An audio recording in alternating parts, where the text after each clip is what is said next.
Eh bien, bonjour à tous Bonjour à tous. et bienvenue à notre webinaire sur le thème des évolutions Net Entreprise et simplification DSN depuis janvier 2022. Alors, avant de commencer, on souhaite savoir si tout fonctionne de votre côté, donc au niveau du son et de l'image. Donc, votre caméra et votre micro ne seront pas activés. Donc, si vous rencontrez le moindre souci, si vous avez un petit problème technique, vous n'hésitez pas à nous l'informer dans la zone chat qui est à votre disposition. Et voilà, donc comme ça, on saura si vous avez un souci. Alors, au niveau du timing, donc, ce webinaire va durer un maximum 45 minutes avec une présentation donc, de 30 minutes et bien sûr le temps de répondre aussi à vos questions pendant environ 15 minutes.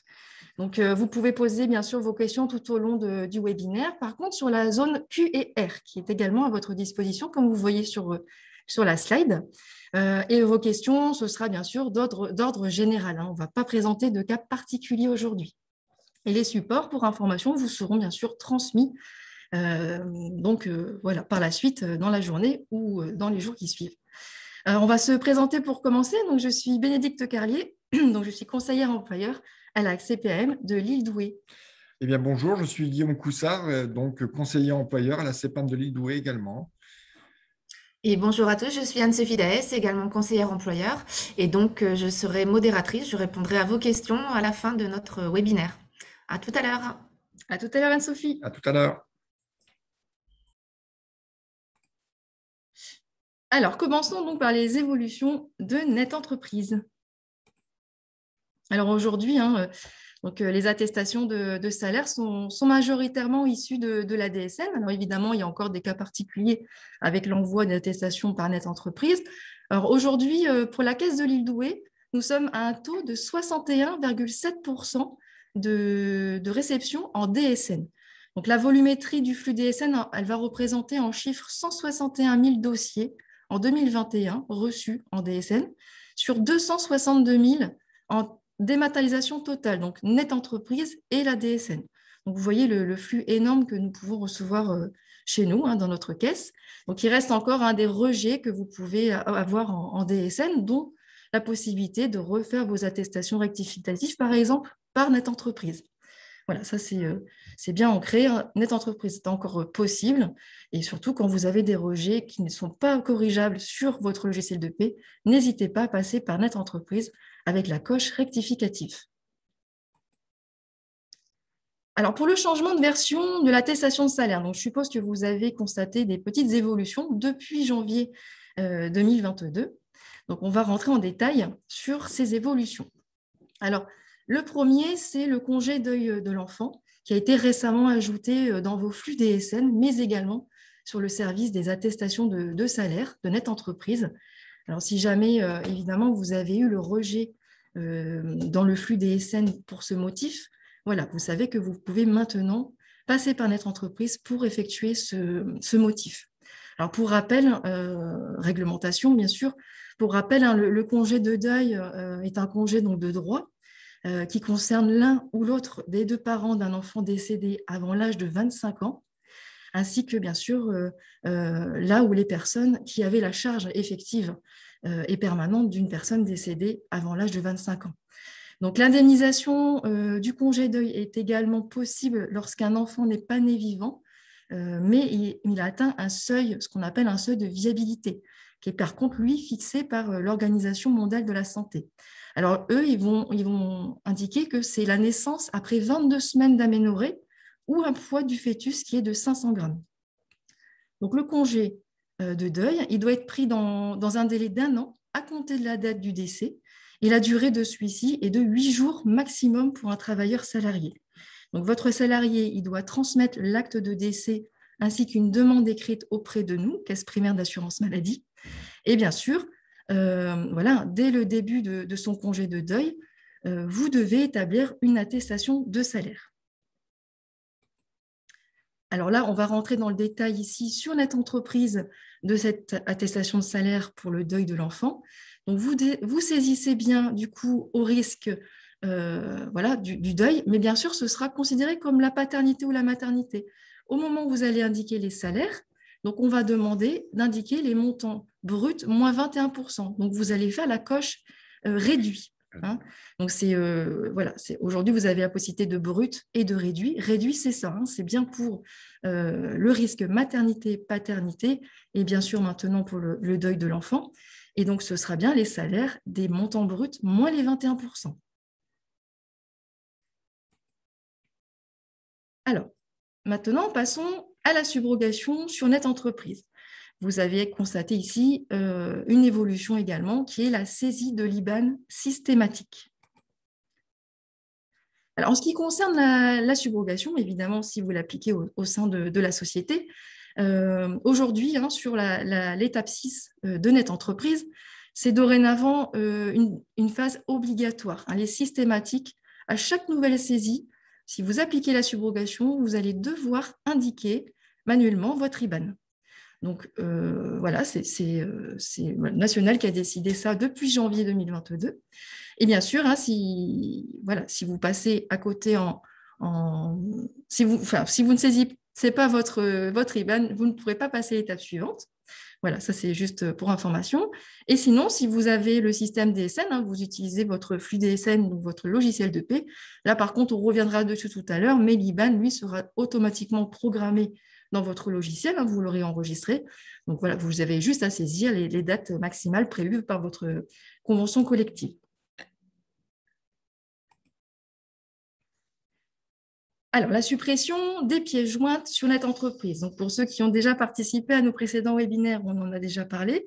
Et pour ceux qui découvrent aujourd'hui, évidemment, c'est actif depuis le 18 janvier. Donc, cette étape est voilà, très, très changeante pour vous, puisque aujourd'hui, vous ne pouvez plus saisir sur net entreprise à l'étape 7 les pièces jointes, tout à fait.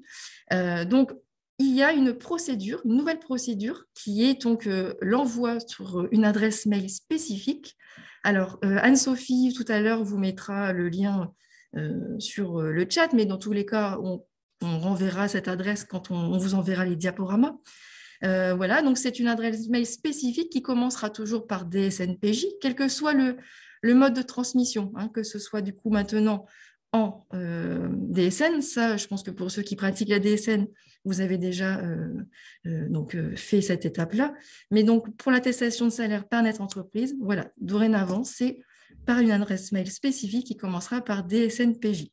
Donc, le petit diaporama que vous voyez à l'écran, on vous l'enverra également, avec donc du coup la reprise des informations qu'on vient d'indiquer.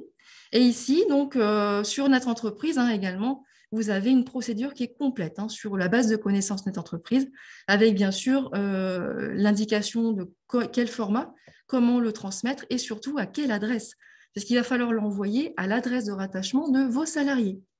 Très important de le savoir.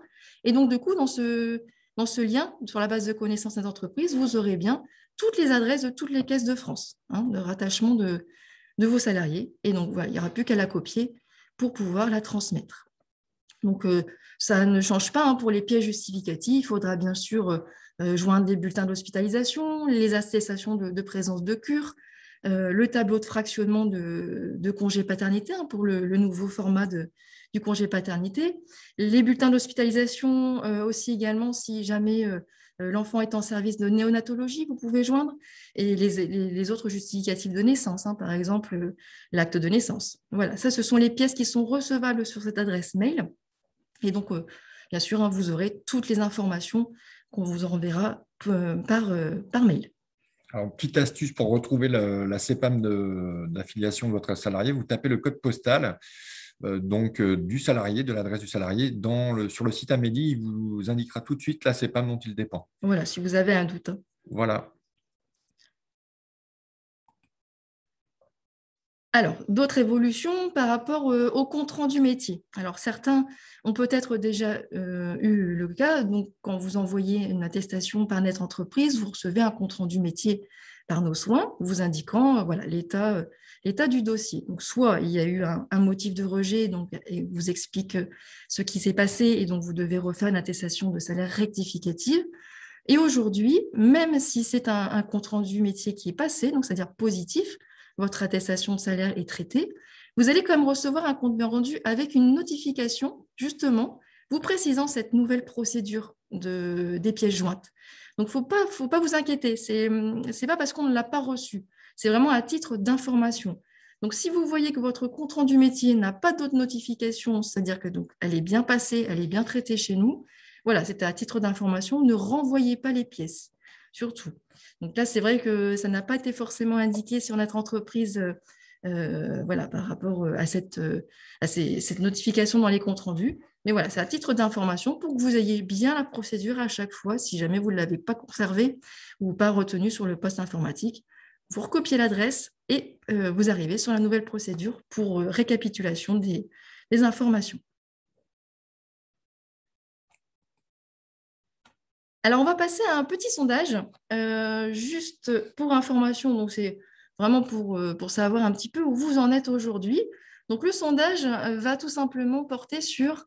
Alors, je le lance et vous avez une petite minute pour répondre. Donc, il porte simplement sur, aujourd'hui, que faites-vous pour la gestion de vos absences? Est-ce que vous faites des DSN mensuels? Est-ce que vous faites des signalements d'arrêt de travail en DSN? Est-ce que vous faites des signalements d'arrêt de travail en DSN plus par Net Entreprise, uniquement par Net Entreprise ou alors des envois papier? Donc, merci pour votre participation d'avance et on revient tout de suite pour les réponses.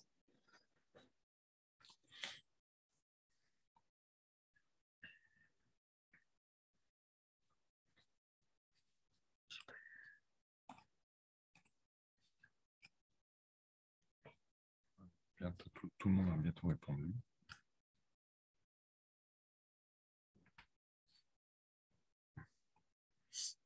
Alors, puisque c'est anonyme, je vous partage juste, vous voyez, donc sensiblement, vous êtes beaucoup dans le système dématérialisation, donc avec la DSN, donc pour les signalements d'arrêt de travail et également par Net Entreprise. quelques-uns encore d'entre vous sont en envoi papier. Alors, si jamais vous souhaitez aborder ce sujet DSN Net Entreprise, n'hésitez pas, vous aurez nos coordonnées à la fin. Et puis, si vous avez des problèmes, pareil, n'hésitez surtout pas à nous solliciter. Voilà, c'était juste pour qu'on ait un petit aperçu de où est-ce que vous en êtes aujourd'hui. Merci beaucoup de votre participation. Et on continue le diaporama.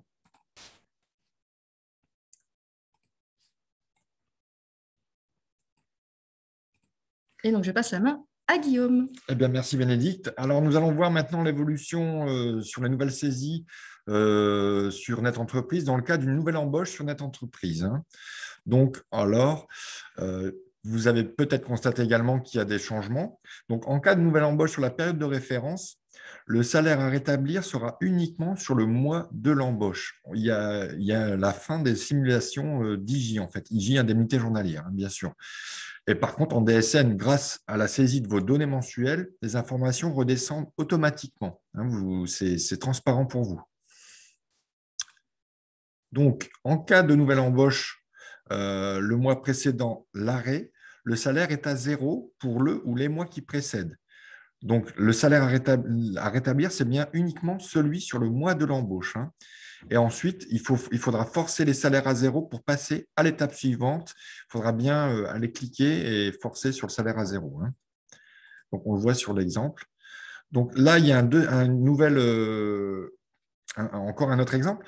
En cas de nouvelle embauche, au début de la période de référence, le salaire n'est rétabli que sur le mois de l'embauche.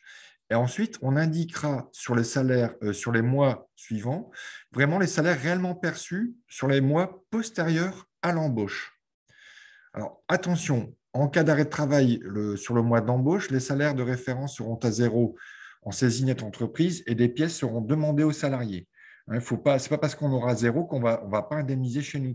Nous, le technicien ou la technicienne, hein, il va les rechercher et demander en fait des bulletins de salaire, des informations complémentaires pour étudier le dossier.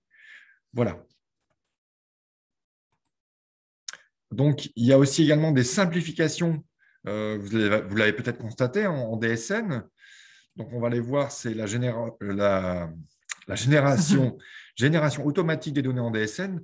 Donc, c'est beaucoup plus rapide pour les arrêts de travail, pour la gestion de vos arrêts de travail. Hein. Ça, c'est une donnée importante. En DSN, en cas de subrogation, l'IBAN il est paramétré une fois pour toutes dans le logiciel de paye. Donc, au moment d'effectuer un simple signalement d'arrêt, vous n'avez plus rien d'autre à indiquer que les dates de subrogation selon votre convention collective. C'est souvent 3 ans moins un jour. Hein. Bien sûr, attention, si vous avez plusieurs SIRET, de bien choisir le bon IBAN pour le bon SIRET pour que le versement des IJ soit en correspondance. Hein. Donc, voilà. Là, on voit donc l'évolution, entre guillemets, de l'embauche qui est transparente en DSN. Hein. Le salaire rétabli, il redescend automatiquement, ainsi que les salaires des anciens contrats. Vous savez, les contrats clos, si votre salarié ou votre employé a travaillé dans d'autres entreprises, en fait, la DSN va les rechercher, ces contrats clos, et donc les droits et les salaires sur les autres entreprises dans lesquelles il n'a pas travaillé. Et donc, vous, concrètement, en tant qu'employeur, c'est complètement transparent, vous n'avez rien à faire. Hein. C'est des informations qui redescendent automatiquement. Alors, dans votre logiciel de paye, vous avez un large choix, comme on le voit sur l'écran ici, hein, en S21G00.60. Le motif de l'arrêt, ensuite, la maladie, maternité, paternité, les congés, les différents congés suite à un accident de trajet ou de maladie professionnelle, les temps partiels thérapeutiques, risque maladie. Voilà, vous avez vraiment un large choix pour les motifs d'arrêt. Hein. Et il y a encore des simplifications en DSN pour vous faciliter les démarches. Donc, on rappelle qu'une attestation de salaire est reconstituée avec les informations issues du croisement entre en fait, les DSN mensuels qui sont à transmettre donc, entre le 5 et les 15 de chaque mois. Et entre les signalements d'arrêt de travail, qui sont des données de saisie, je dirais, manuelles, hein. Donc, entre les signalements DSN d'arrêt de travail qui sont à transmettre dans les 5 jours à la connaissance de l'arrêt. Hein. Attention, hein, il n'y a aucune pénalité si votre salarié vous envoie l'arrêt beaucoup trop tard. Voilà, nous, on va prendre en compte vos données. Donc, on le voit bien sur le schéma, hein, c'est un croisement entre la mensuelle et l'événementiel ou le signalement, qui arrive à la fin à la rematérialisation chez nous de l'attestation de salaire, comme on le voit à l'écran, et qui donne droit aux IJ ou à une étude du dossier. Et généralement, c'est une IJ de régler. Alors, nouveauté encore pour je dirais, le risque professionnel, tout ce qui concerne le risque accident du travail. Lorsque vous faites un signalement dans ce risque, eh bien, cela va générer automatiquement 2 attestations. Une première au risque maladie, pour le paiement des indemnités journalières provisoires dans le temps de l'instruction du dossier d'accident du travail ou maladie professionnelle, et une seconde attestation donc au risque accident du travail, maladie professionnelle, si l'AT est reconnue. Et en fait, la régularisation du dossier se fera automatiquement sans aucune autre demande de pièces. C'est-à-dire que là, dans l'attente de l'étude du dossier en AT ou MP, eh bien, nous, on va indemniser une indemnité, je vais dire, provisoire en IJ pour ne pas pénaliser à la fois le salarié ou l'entreprise s'il y a subrogation. Et ensuite, la régule se fera automatiquement, dès que l'AT sera reconnu, en fait. Voilà. Alors, nouveauté également, les absences autorisées, l'activité partielle par la DSN. Donc, elle est prise en compte maintenant dans la reconstitution des attestations de salaire avec la DSN. Donc, il faut bien sûr privilégier tout d'abord le signalement en DSN. C'est très important. Donc, voilà, heure d'activité partielle.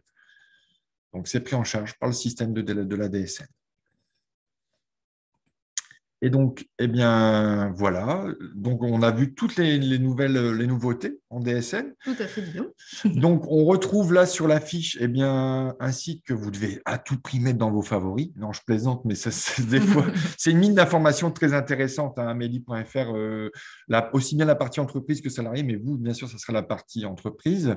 Ensuite, vous avez toutes les MOOC ou MOOC sur la formation sur netentreprise.fr, sur le lien qui est ici, formation-net-entreprise au pluriel.fr. Et bien sûr, la base de connaissances de notre entreprise, qui est vraiment là aussi très riche en informations. Mais voilà, des fois, on est là aussi pour vous aider et vous guider. N'hésitez pas à nous contacter. Et on vous a mis les différents téléphones, à la fois de notre entreprise, la hotline assurance maladie et bien sûr le service gratuit pour contacter la CEPAM, le 36 79. Voilà. Donc, on retrouve également notre mail générique avec nos différentes adresses, enfin l'adresse générique pour nous trois, pardon, ainsi que la plateforme de suivi de vos dossiers, le 3679. Et bien sûr, très important pour vous inscrire à nos prochains webinaires, le lien qui est indiqué ici, commençant par rendez-vous, enfin RDV-employeur, etc. Voilà. Donc, n'hésitez pas à nous contacter. Je dis bien pour les téléservices et la législation. Et on est là à votre disposition. Et merci pour votre participation. Et on va passer la main, je pense, à Anne-Sophie pour les questions. Oui, merci. Alors, on a quelques questions très intéressantes. On va refaire un point là-dessus, sur l'ensemble de vos questions. Alors, je vais déjà vous partager mon écran. Et juste refaire un petit focus, alors normalement j'espère que vous voyez bien mon écran, donc juste je refais un petit focus sur les pièces jointes. Donc je vous ai mis dans le volet discussion le lien pour la transmission des pièces jointes, avec un petit rappel sur le mode opératoire. Donc notez bien dans l'objet de votre mail votre SIRET, le numéro de sécurité sociale de l'assuré, ça c'est hyper important pour nos agents pour pouvoir indexer vos pièces, et puis l'objet de l'envoi de votre pièce jointe. Donc le petit mode opératoire rappelle tout ceci, et donc vous allez avoir sur le lien toutes les adresses mail des caisses de France. Donc voilà, vous avez l'ensemble des caisses. Comme disait mon collègue Guillaume, il rappelait qu'effectivement une petite astuce pour savoir à quelle caisse est affilié votre salarié. Donc quand vous vous connectez sur amélie.fr, je vous le mets à l'écran, et bien vous tapez simplement son code postal de résidence. Imaginons il habite Lille, et bien là vous avez bien Lille Douai. Et donc vous êtes bien, vous pouvez reprendre donc le mode opératoire et aller reprendre la caisse de rattachement. Voilà un petit focus, une petite astuce là-dessus. Ensuite, donc alors je vais remettre À l'écran, Amélie. J'ai une petite question, effectivement, une petite information sur la plateforme. Effectivement, vous essayez de nous joindre au 3679. C'est vrai qu'il y a eu une petite recrudescence d'appels et effectivement, il y a du délai. Vous pouvez, lorsque c'est nécessaire, nous envoyer un mail via DSIJ. Vous parlez de DSIJ où notre boîte mail est saturée, mais ça, c'est en cours. Ils sont en train de, effectivement, de reprendre la boîte mail. Donc, normalement, elle n'est plus saturée. Vous pouvez, lorsque vous avez envoyé une demande, enfin, une attestation via Net Entreprise, y répondre, mais auquel cas, il faudra envoyer, enfin, faudra appeler le 3679. Après, si c'est une question sur les téléservices, sur les DSN, n'hésitez pas à nous envoyer un mail sur Contact Employeur, hein. Voilà. J'ai également eu une question sur le congé de deuil et son indemnisation. Je vais vous remettre le lien sur le congé de deuil, ici que vous retrouverez sur amélie.fr, sur comment ça se passe, sur l'indemnisation. Je vais vous mettre le lien directement sur le chat. Discussion pour pouvoir aller reprendre l'indemnisation. Un petit résumé, l'indemnisation du congé de deuil se fait, donc c'est 8 jours. Elle se fait comme sur l'indemnisation, comme on prend les salaires nets d'une indemnisation comme le congé paternité, sur des salaires nets. Voilà, et puis il faut bien avoir le droit, l'ouverture de droit d'un assuré dit standard, hein. Donc là, il y a des conditions d'ouverture de droit. Pour cela, si vous voulez refaire un point là-dessus, je vous invite à vous inscrire à nos prochains webinaires où on revoit dans le détail le calcul de l'IJ et de l'ouverture de droit. Voilà, et sachez que le congé de deuil se cumule au congé paternité. J'ai également une question sur la DSN et la nouvelle embauche. Donc effectivement, comme vous ont expliqué mes collègues, avec la nouvelle embauche, donc là, si vous avez mis à jour votre logiciel de paie, eh bien dans ce cas-là, donc normalement c'est certain, vous l'avez fait au mois de janvier, donc voilà, la nouvelle embauche, les salaires se rétablissent automatiquement. Donc en DSN, pas de souci. L'attestation de salaire sera rétablie automatiquement. Si vous le faites sur Net Entreprise, eh bien voilà, vous ne rétablissez que le mois de l'embauche. Nous, on ira demander au niveau de l'assurance maladie à votre salarié les pièces justificatives sur la période précédente, là où on a les mois à zéro. Ou s'il a intégré votre entreprise et qu'il a un arrêt le mois de l'embauche, à ce moment-là, effectivement, il y aura un salaire à zéro et nous allons réclamer les pièces auprès de votre salarié. Donc vous mettez bien, vous forcez l'attestation à zéro. J'ai également une question sur le temps partiel thérapeutique. Je vais le reprendre, j'ai pas mal de questions. La question... Excusez-moi, je remonte, j'ai pas mal de questions là, je vois. Effectivement, donc sur le temps partiel thérapeutique, où effectivement ça peut être pénalisant, on m'a dit que le premier mois suivant est un point pénalisant, car effectivement, on vous demande la procédure de vous n'est pas encore réalisable en DSN, donc vous devez utiliser Net Entreprise pour nous faire parvenir une attestation de salaire pour un temps partiel thérapeutique. Donc vous la faites sur Net Entreprise et il faut la faire à terme échu, c'est-à-dire le mois qui suit. Puisqu'en fait, nous, l'assurance maladie, on a besoin pour pouvoir indemniser votre salaire de la perte de salaire. Donc effectivement, il y a un décalage et c'est un point pénalisant. Dans l'attente effectivement d'une mise à jour là-dessus, mais pour pouvoir indemniser, on a besoin de la perte de salaire. Donc il faut que vous ayez établi la fiche de paie et dans ce cadre-là, c'est forcément, il y a un petit décalage. Donc faites-la au plus vite, à terme échu, donc le mois qui suit, dès le premier, hein, vous pouvez nous la faire. J'ai également une question sur l'accident de travail où on m'indique effectivement devoir effectuer 2 attestations de salaire quand il y a un AT. Donc maintenant, mes collègues vous l'ont dit, donc avec la DSN, plus besoin de la mise à jour de la DSN qui était faite en janvier.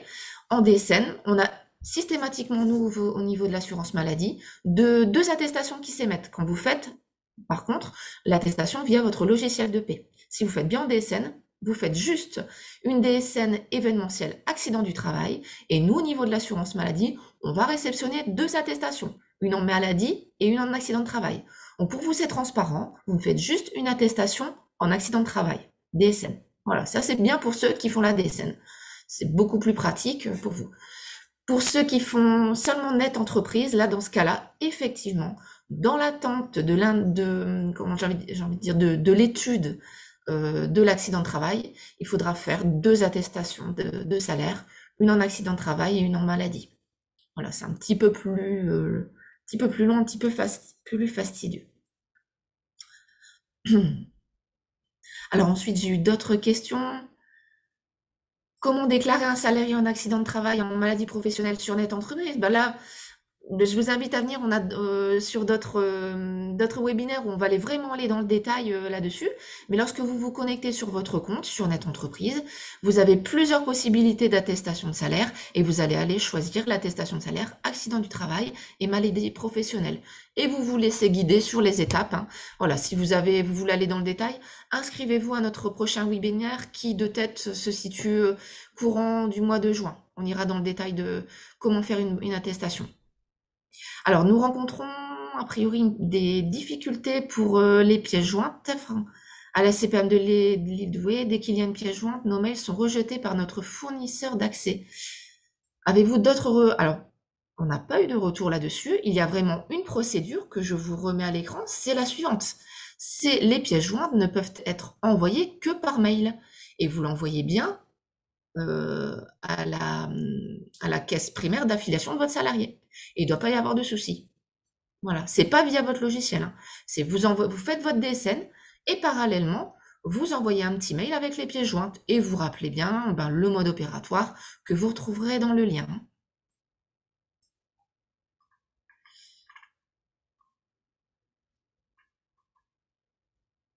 Alors, excusez-moi, je suis en train de lire vos questions, il y en a pas mal. Donc, comment se passe la déclaration de congé hospitalisation post-natal de 30 jours? C'est pareil, donc là, vous allez faire une DSN événementielle paternité. Voilà, il faudra nous joindre en pièce jointe, pareil, en suivant le mode opératoire, le formulaire, enfin le bon d'hospitalisation pour congé d'hospitalisation. Hein, avec le petit tampon du fait que le bébé est bien, est bien hospitalisé dans un service de néonatologie. Pardon, je ne trouvais pas mes mots. Voilà, pour la procédure qui est la même que pour un congé paternité. Et finalement, c'est cumulable, le congé hospitalisation est cumulable au congé paternité, donc forcément avec la période des 3 jours plus 4 jours. Vous avez également donc le congé d'hospitalisation et également si malheureusement vous êtes confronté, le salarié est confronté au deuil, il est également cumulable. Et à savoir que le congé de deuil est à prendre dans l'année. Voilà, et c'est 8 jours.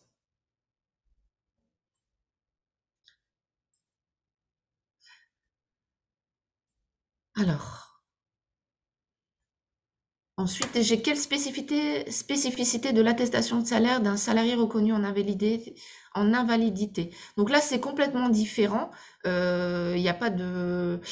Là, c'est pas au niveau de nous, au niveau des IJ, c'est plus au niveau de notre service invalidité.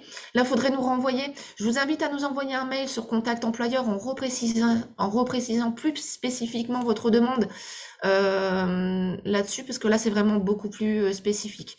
Envoyez-nous un mail sur votre demande là-dessus. On y répondra plus ultérieurement. Ensuite, j'ai une question. Bonjour, est-ce bien l'assurance maladie qui informe l'employeur de la reconnaissance de la maladie professionnelle d'un collaborateur? Donc là, au niveau de la mise en place de la procédure de la maladie professionnelle, c'est à l'initiative de votre collaborateur. C'est à lui de faire, et puis de son médecin traitant, c'est à lui de faire la demande de reconnaissance. Et là, effectivement, une fois qu'on aura cette attestation, l'assurance maladie va vous envoyer un questionnaire pour effectivement qu'on puisse prendre en charge la reconnaissance de ce maladie professionnelle. Et c'est là, effectivement, que vous aurez l'information de cette reconnaissance, ou pas, hein, de cette étude, à la base, de la maladie professionnelle.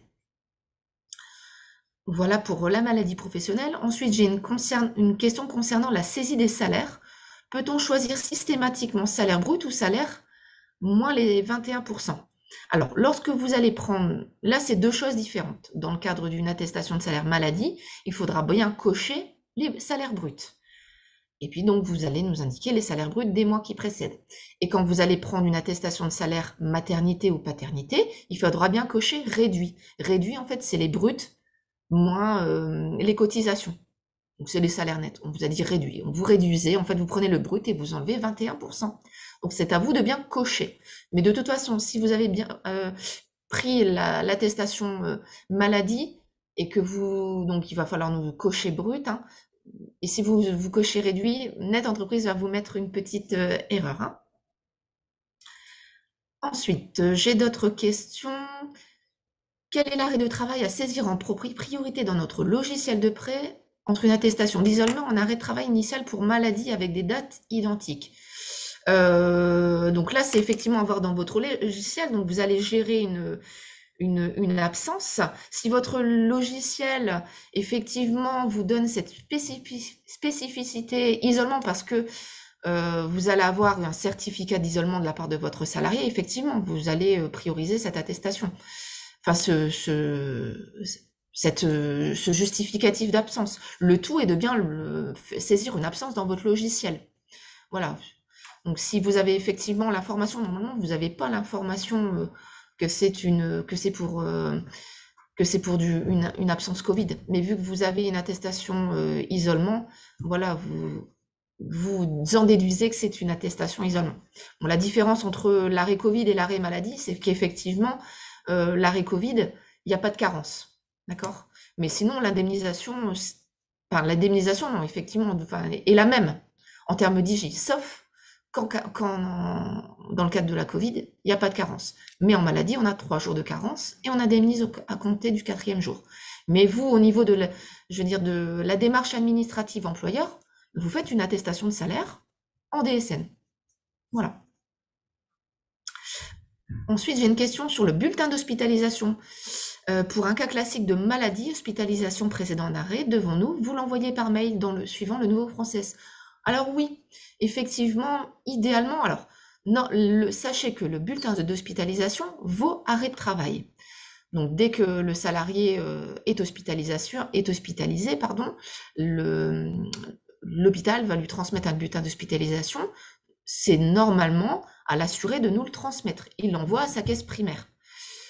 Mais il va vous donner également une copie pour justifier de son arrêt. Donc si vous l'avez, effectivement, eh bien, vous suivez la procédure et vous nous l'envoyez. Voilà. Mais sachez que également l'assuré peut nous l'envoyer. Hein. Alors, effectivement, j'ai une question concernant la sécurisation du mot de passe. Idéalement, lorsque vous reprenez la procédure, vous devez nous envoyer vos pièces jointes de manière sécurisée.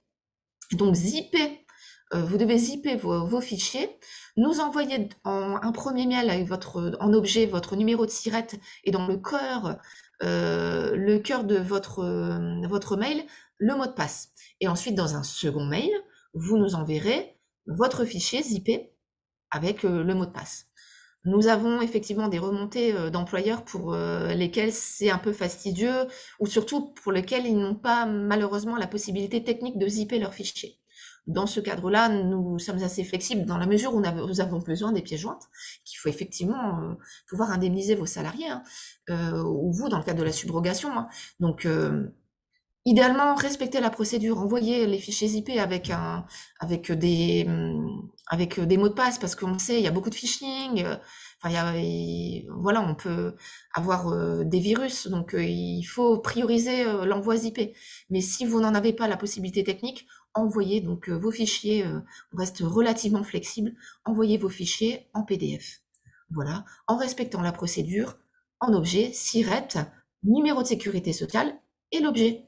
Et un mail par assuré. Mais vous pouvez envoyer plusieurs mails, hein, pour les grosses entreprises, vous pouvez envoyer plusieurs mails par jour, mais un mail par assuré. C'est plus simple pour la gestion. Voilà, je pense avoir fait le tour des questions. Je vais relaisser la parole à mes collègues. Merci beaucoup, Anne-Sophie. Merci, Anne-Sophie. Merci à tous. Hein, toutes les questions sont enregistrées. Voilà, on va les traiter, hein, ne vous inquiétez pas. Il n'y a aucun souci. Anne-Sophie a eu beaucoup de questions. Donc, c'est vrai que là, vu l'heure passante, on va vous libérer. Voilà. En tout cas, merci beaucoup d'avoir participé. Et on vous dit à la prochaine sur un autre webinaire, si vous le souhaitez. N'hésitez pas à vous inscrire. Voilà, c'est ce que je vais vous dire. Merci, Bénédicte. Alors, on vous souhaite une très bonne journée. Prenez soin de vous. Voilà, bonne journée à tous. Merci.